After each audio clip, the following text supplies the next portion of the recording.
We are. Again, my name is Boudreau, and I'm going to run you through the new products that we have happening here at NAMM. And we're going to start out with our Ampeg brand. Ampeg has a great year ahead of it. We have a number of new product launches here at the show, and a number of new products coming throughout the entire year. So, it's going to be a really good, big year for Ampeg. In fact, I'll show an awesome Ampeg picture. Start things out. That's pretty.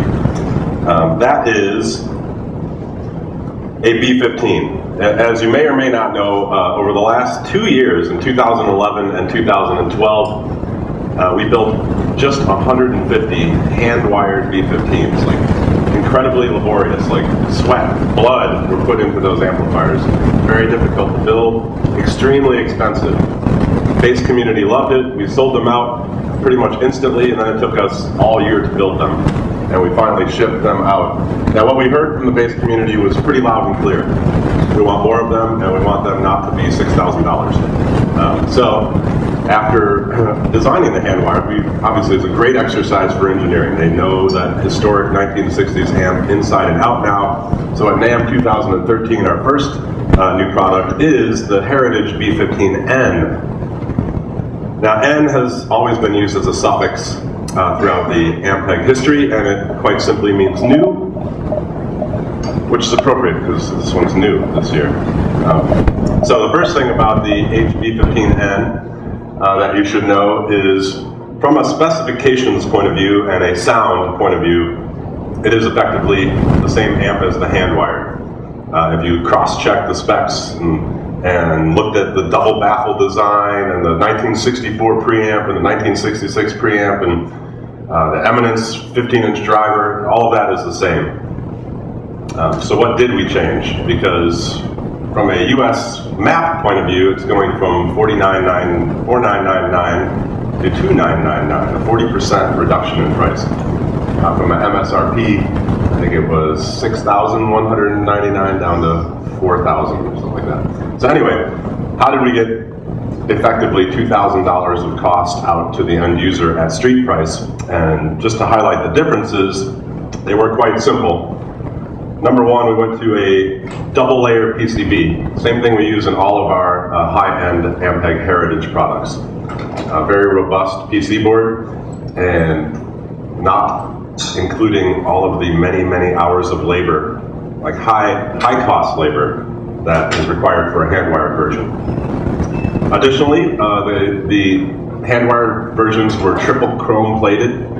Really, really pricey process at our cost level. Now it's in a handsome powder-coated black with white silkscreen, which removed hundreds of dollars from our cost.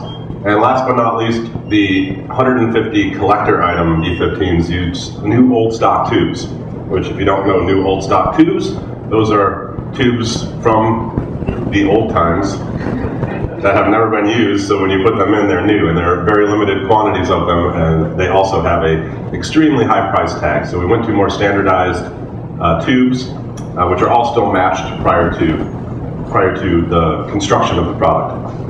So that's how we got the cost out of it, and that leaves us with an amp that is incredibly high quality, sounds great, and still was able to achieve the goal of don't change the tone, be able to build more, and decrease the price. So we're really happy with what we've been able to do with the B15, and in fact, Dino, my good friend Dino Monoxylus, if you don't know Dino, now you do. Dino, please come to the stage. I've known your last name for at least 2 weeks.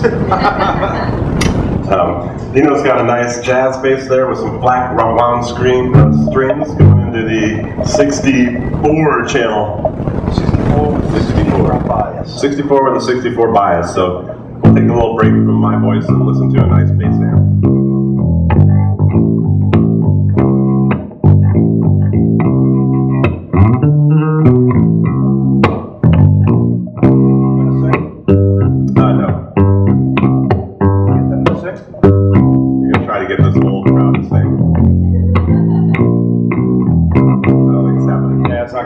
Anyways, but I would say I've been playing the very limited B15 now for about a year or so, and playing this all day yesterday and testing and all that, this is still very much an EB15. Yeah, absolutely. It really is.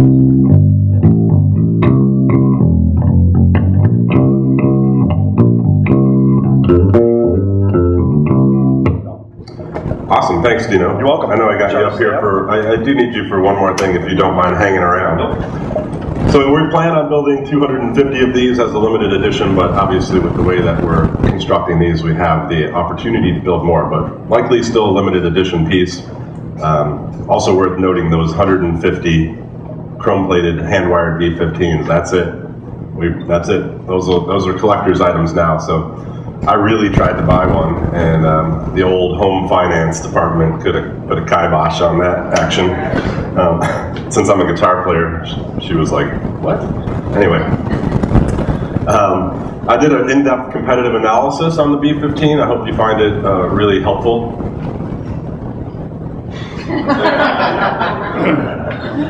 You know, it's really important to know the differentiating features from the other B15s.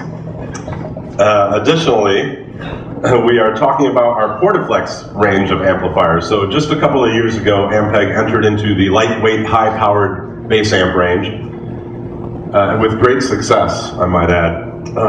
In those 2 years, we've sold over 12,000 Portaflex amplifiers, which for the smaller market of bass amplification is a really impressive number. And in fact, the highest powered product in that range, the PF500, has been the best-selling bass amp for 2 years running, according to the US retail data that we have. Now, when you look at the entire Portaflex range, it's a pretty full range. We have the smaller PF350 amplifier, the 500, and the flip-top cabinets that make them sort of harken back to the legacy of Ampeg. And then mid-year last year, we launched and started shipping two more standard cabinets, a non-flip-top 410 HLF and a 115 LF. So those are new to NAMM. They haven't been seen here. And the reason that we designed those two cabinets was for the next product that we are launching here at NAMM, which is the flagship of the Portaflex range, which is our all-new PF800, which is a very, very impressive piece from a power and weight to cost ratio. $599 street price in the US for an 800-watt Ampeg amplifier. It's going to be kind of a no-brainer. And that completes our Portaflex range. We finally have designed all of the products that we originally envisioned, and that's going to be a great thing for this show. It also has all the same specifications as the PF500. I won't run through all of them. Direct out, lots of phosphor switches, things that make things sound better.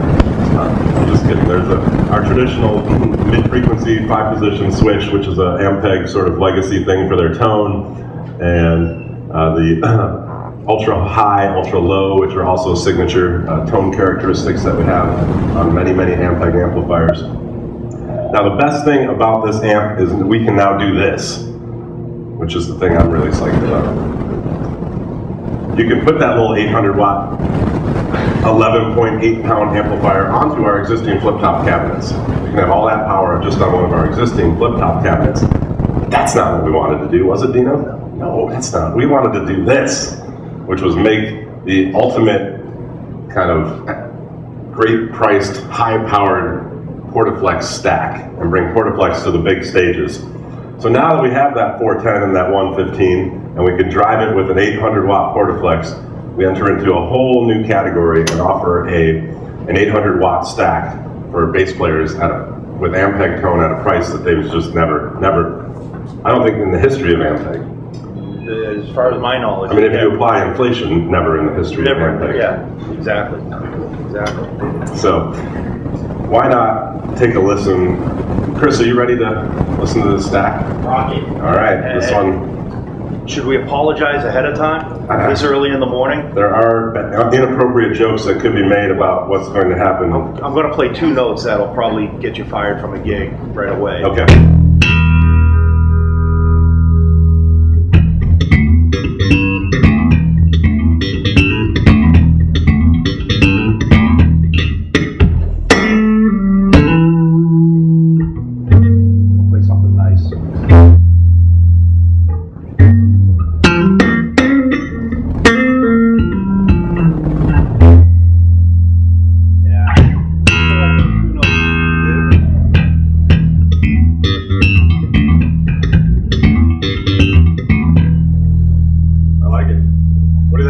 just let it ring for a few minutes. Are we awake?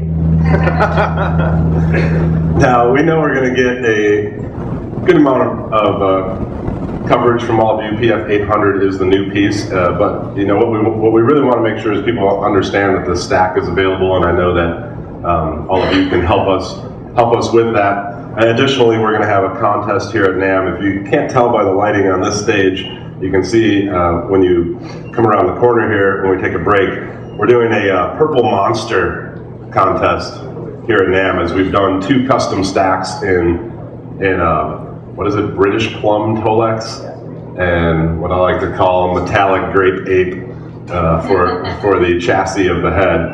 But it's pretty slick.